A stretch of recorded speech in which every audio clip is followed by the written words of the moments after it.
Baada ya Sia kulia sana, Kay naye alianza kulia. Mwisho wa siku wakaungana, walilia pale karibia saa zima mpaka machozi yanakauka. Baadaye Sia anakumbuka kwamba ameambiwa ana masaa machache na anatakiwa awe amekwisha ondoka pale chuo. Na kitu ambacho kinamfanya aendelee kuwa pale ni kwa sababu anatakiwa ajaze clearance form ili aweze kuhakikisha kwamba hakuna madeni au kitu chochote cha chuo ambacho anadaiwa ili aweze kuondoka. Vinginevyo alitakiwa awe ameshaondoshwa muda ule ule aliotoka ofisini kwa Dean. Kwa hiyo akili zinapowarudia sasa, wanaamua kubaliana kitu cha kufanya. Kwanza swala la kujaza clearance form lifanywe na Kay, kwa sababu Sia kutoka nje tu imeisha kuwa ni shida. Kila mtu anamtazama, kila mtu anamcheka, na swala hilo lingekuwa gumu sana kutekelezeka. Kwa hiyo Kay anabeba hilo jukumu. Lakini pia wanakubaliana pia Kay amtafute class representative wao aweze kuongea naye. Na lengo lilikuwa ni moja tu. Sio muhimu sana Sia kutofukuzwa chuo, lakini ni muhimu zaidi kwake apate fursa ya kufanya mtihani. Kwa mazingira jinsi yalivyo, hata yeye mwenyewe anaona hawezi kukaa pale. Jinsi watu wanavyomchukulia, jinsi watu wanavyomwangalia, jinsi watu wanavyomcheka.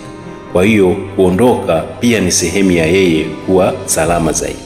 Lakini kutofanya mtihani maana yake ni kwamba atashindwa kuwa na ile mwendelezo wa GPA yake ambayo kimsingi ndio ungesababisha aweze kukamilisha mahitaji ya kupata ile scholarship ambayo anatakiwa kuipata. Bila hivyo scholarship inapotelea mbali na maisha yake yanapeperuka. Na hicho ndicho kitu ambacho Sia kilikuwa kinamliza sana, akiwaza namna ambavyo alikuwa anaona tayari maisha yake yanabadilika, namna ambavyo sasa lile jukumu ambalo kaka yake marehemu Idris alikuwa akimsisitiza wakati anasukumwa kwenye stretcher kupelekwa kwenye chumba cha upasuaji, alikuwa akimwambia mwangalie mama, mwangalie baba. Anaona kabisa sasa hii ndoto haitakuwa rahisi tena, kwa sababu kila kitu kinaharibika.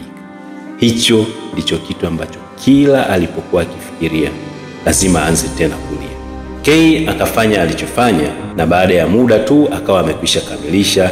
Kila mtu alikuwa anafahamu, kila mhusika wa department ambaye alikuwa anatakiwa kutia signature alikuwa anajua kinachoendelea, na Sia hakuwa na issue ya kusema kwamba anadaiwa kitu fulani. Kwa hiyo signature zilienda haraka tu iwezekanavyo, na wote walielewa kwamba hawezi kupita yeye mwenyewe kufanya hicho kitu kwa sababu ambayo kila mtu alikuwa anaifahamu. Class rep naye akaelewa ile hoja ambayo Kay alimpelekea, ni kwamba Sia kila mtu anamfahamu hapa chuo na kilichotokea kimetokea, lakini hata kama hana kweli hiyo fursa ya kubaki chuo, lakini tunaweza kumpambania apate nafasi ya kuja kufanya mtihani. Pia itakuwa ni hadhi kwa chuo, kwa sababu ni miongoni mwa watu walikuwa na GPA kubwa sana, na tuwezi kukubali kuipoteza hivi. Na kwa sababu hiyo tu mimi niko tayari kumpambania. Taratibu zilivyokamilika, Kay na Sia wakakubaliana kwamba wote waondoke mchana huo.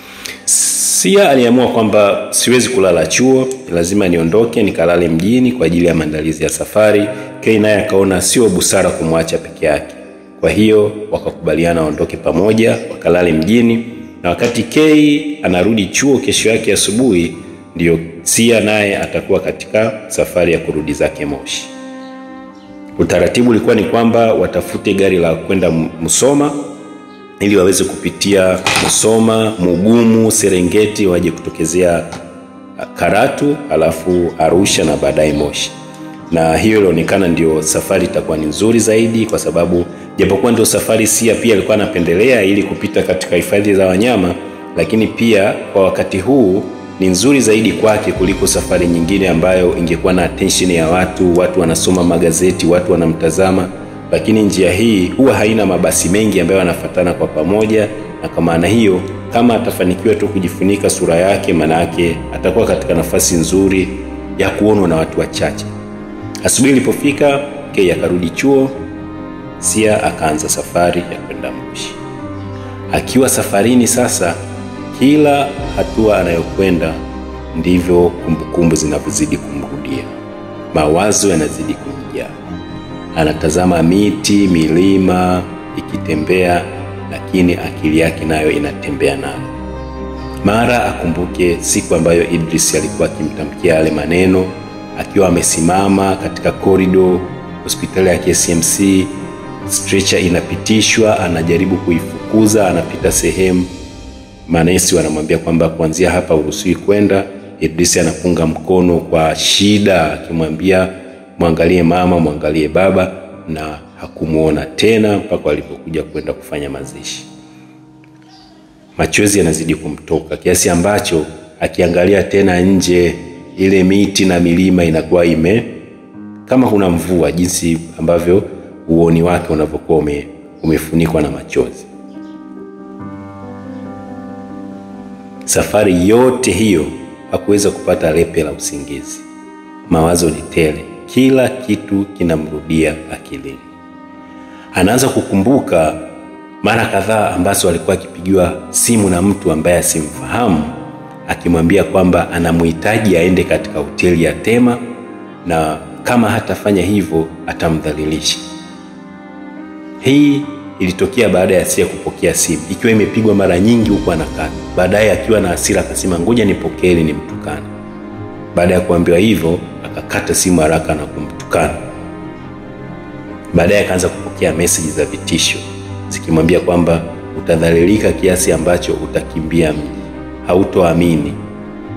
Sia hakujali na wala hakutaka kujua ni nani, kwa sababu anajiamini kwamba hakuna kitu chochote ambacho mtu anacho cha kuweza kumtishia dhidi yake. Sasa hivi ndipo anaanza kukumbuka kwamba huenda huyu mtu ndio yule mtu ambaye alikuwa na hizi picha, na huenda alikuwa anamtaka kimapenzi kwa nguvu kama alivyokuwa akimuita kwenda kule hotelini, na ndio maana ameamua kuzisambaza hizi picha na kuzituma kwenye magazeti ya udaku. Lakini kitu ambacho alikuwa anajiuliza, huyu mtu ni nani na picha hizi zitakuwa zimemfikiaje?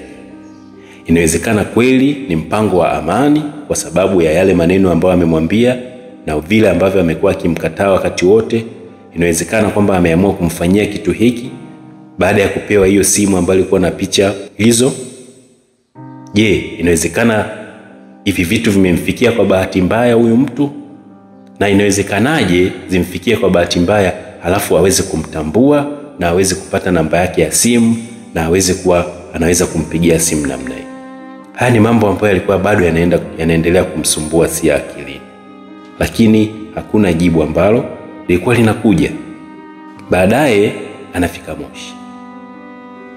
Anapofika Moshi, haraka anaingia kwenye taxi huku akiwa bado amejifunika sura yake, na anaelekea nyumbani kwao Shanty Town.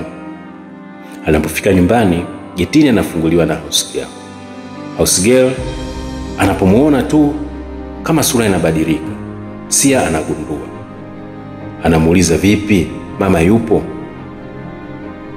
Baada ya ukimya kidogo, house girl anamwambia kwamba mama anaumwa sana, alianguka na amepoteza fahamu toka ile juzi, hata hatujui hali yake inaendeleaje. Mzee naye alikuwa analia tu, inaonekana kwamba hali ya mama ni mbaya sana. Baba yuko wapi? Yupo ndani. Vipi, mbona niangalia hiyo?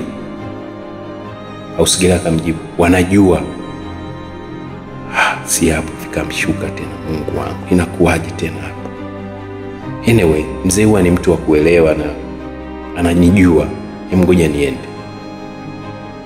Anapofika ndani anamkuta baba yake amekaa sebuleni, mawazo tele, kaka kwenye wheelchair yake. Anamwamkia, mzee hajibu. Mzee Ngoi alikuwa ni mtu ambaye alimlea kwa mapenzi sana Sia, na alikuwa ni mtu ambaye paka mama yake alikuwa anaona kama anamdekeza sana. Walikuwa wako karibu sana.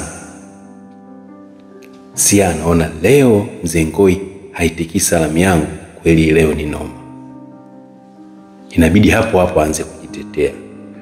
Baba, ilikuwa ni bahati mbaya, tulikuwa tunacheza na rafiki yangu, na bahati mbaya simu ilivyodondoka ikapelekwa kwa fundi, ndio ikatokea kilichotokea. Mzee haongei kitu. Mara machozi yanaanza kumtoka. Sia naye anaanza kulia sasa. baba nisamee, baba nisamee, baba nisamee. Mzee Ngwea anamwangalia Sia, anamwambia, leo nitakuruhusu ulale hapa. Sitakuruhusu uende hospitali. Mke wangu anapambania maisha yake sababu ya ujinga wako. Kwa hiyo sitaki hata umsogelee. Kesho asubuhi sitaki kukuona hapa nyumbani kwangu na sitaki kukuona katika maisha yangu tena. Wewe sio mtoto wangu. Sijalea mjinga namna hiyo. Sijalea malaya. Sia anaangua kilio, anamfuata baba yake kwenye wheelchair. Baba mtu anamsukuma. Sia aliangua kilio pale, anatembelea magoti. Mzee hataki hata kumsikia.